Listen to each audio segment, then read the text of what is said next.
नमस्कार, मैं हूं धर्मेंद्र। आप देख रहे हैं online news India. TV media चाहे प्रिंट मीडिया, हर जगह अब गोदी मीडिया का कब्जा है। चाहे अखबार हो चाहे टीवी हो, हर जगह गोदी मीडिया अब पसरा हुआ है। और जो पत्रकार गोदी मीडिया का हिस्सा नहीं बनेगा, गोदी मीडिया के मन मुताबिक काम नहीं करेगा, उस पत्रकार को बाहर का रास्ता दिखा दिया जाता है। हमारे सामने कई ऐसे उदाहरण सामने आए। अभिसार शर्मा हो, चाहे पुण्य प्रसून वाजपेयी हो, चाहे अजीत अंजुम हो, इन सारे पत्रकारों ने जब गोदी मीडिया का हिस्सा बनने से मना कर दिया और लगातार सवाल उठाते रहे, तो इन पत्रकारों को उठा करके बाहर फेंक दिया, बाहर का रास्ता दिखा दिया गया।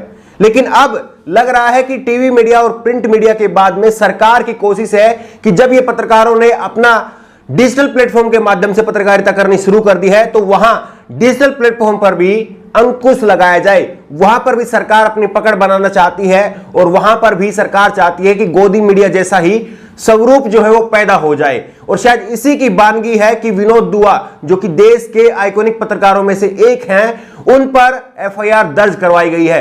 बीजेपी प्रवक्ता के द्वारा, नवीन कुमार के द्वारा यह एफआईआर दर्ज करवाई गई है और बहुत गंभीर धाराएं इसमें लगाई गई हैं। विनोद दुआ के खिलाफ 11 मार्च को जो उन्होंने शो किया था, द विनोद दुआ शो, उसको लेकर के एफआईआर करवाई गई है। उन पर बड़े गंभीर आरोप लगाए हैं। उन पर कहा गया है कि इन्होंने दिल्ली दंगों के दौरान गलत रिपोर्टिंग की। सिंधिया ने जब बीजेपी को ज्वाइन किया तब उनके संदर्भ में गलत रिपोर्टिंग की। और वहीं इन्होंने कहा कि व्यापम घोटाले में इनकी टिप्पणी एक ऐसी थी जिसको शिकायत में दर्ज करवाया गया है। इतना ही नहीं है, बीजेपी प्रवक्ता नवीन कुमार ने अपनी शिकायत में कहा है कि विनोद दुआ ने सीए एनआरसी के खिलाफ चल रहे प्रदर्शनों के लिए प्रधानमंत्री नरेंद्र मोदी, गृह मंत्री अमित शाह और बीजेपी नेता कपिल मिश्रा को जिम्मेदार ठहराया। इस बात को लेकर भी उन्होंने 5 पन्नों की एफआईआर दर्ज करवाई है, जिसमें धाराएं 290, 505 और 505(2) के तहत केस दर्ज करवाया गया है। अगर विनोद दुआ पर यह आरोप सिद्ध हो जाते हैं तो विनोद दुआ को 6 साल तक की सजा हो सकती है। अब आप बताइए कि क्या ये सीधे सीधे सोशल मीडिया के, इंटरनेट, डिजिटल प्लेटफॉर्म के जरिए जो अपनी पत्रकारिताएं कर रहे हैं, क्या उनके ऊपर यह दबाव बनाने की कोशिश नहीं है? क्योंकि विनोद दुआ को हम सालों से जानते रहे हैं। जब हम स्कूली दौर में थे उस वक्त से उनका प्रोग्राम एक दूरदर्शन पर आता था, जनवाणी, जिसको हम देखा करते थे। विनोद दुआ एक ऐसे पत्रकार रहे हैं जो सरकार की आलोचना करने के लिए कभी पीछे नहीं हटते हैं, कभी शब्दों की कंजूसी नहीं करते हैं। सरकार की जब भी आलोचना करने की बात आती है, जहां पर भी पत्रकार को लगता है कि इस काम पर सरकार की आलोचना की जानी चाहिए, सरकार को आईना दिखाना चाहिए, उस वक्त में विनोद दुआ ने सरकार को कस करके आईना दिखाया है, कस करके सरकार की कड़ी से कड़ी आलोचना की है। लेकिन चाहे वो सरकार कांग्रेस की हो चाहे वो बीजेपी की हो, उन्होंने कोई पक्षपात नहीं किया है। ये विनोद दुआ के बारे में कोई भी आम पत्रकार जो है वो कह सकता है।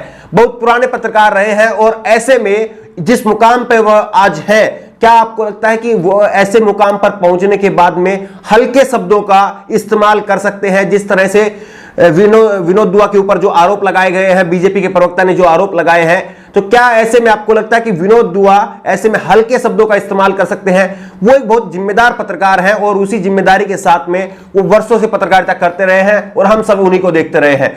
लेकिन सवाल यह है कि क्या प्रिंट मीडिया के बाद में और टीवी मीडिया के बाद में अब जिस तरह से डिजिटल प्लेटफॉर्म बड़ा हो रहा था, क्योंकि हर के प्लेटफॉर्म पर मिलियंस की संख्या में जो है वो सब्सक्राइबर जुड़ रहे हैं, लाखों लोग उसको फॉलो कर रहे हैं और करोड़ों लोगों तक उसकी पहुंच अब बन रही है, तो क्या अब सरकार को डिजिटल प्लेटफॉर्म से भी खतरा हो रहा है? और इसी को दबाने के लिए ये पत्रकार पर एक एफआईआर जो है वो उसकी वानगी भर है।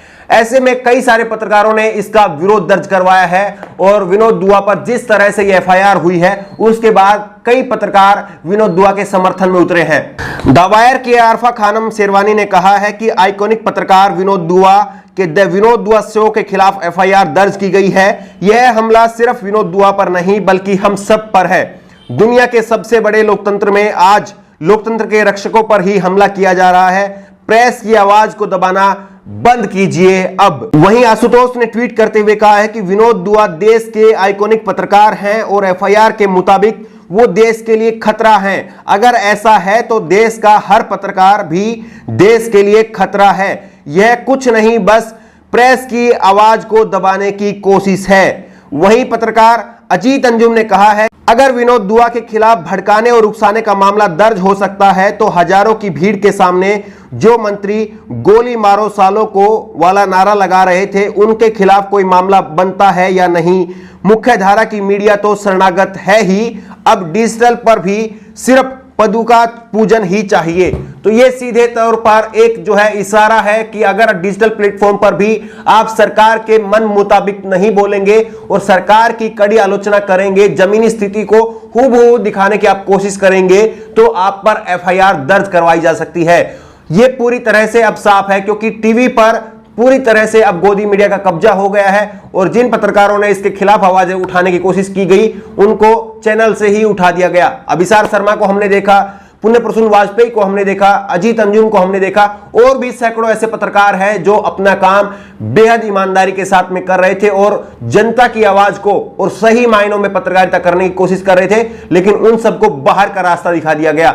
लेकिन अब लग रहा है कि सरकार जो है वो डिजिटल प्लेटफॉर्म पर भी अब अपना कब्जा करना चाहती है, ये कोशिश साफ दिख रही है। क्या आपको वाकई लगता है कि विनोद दुआ एक बड़े पत्रकार हैं, जिम्मेदार पत्रकार हैं? क्या वो अफवाहें फैलाने का काम कर रहे हैं?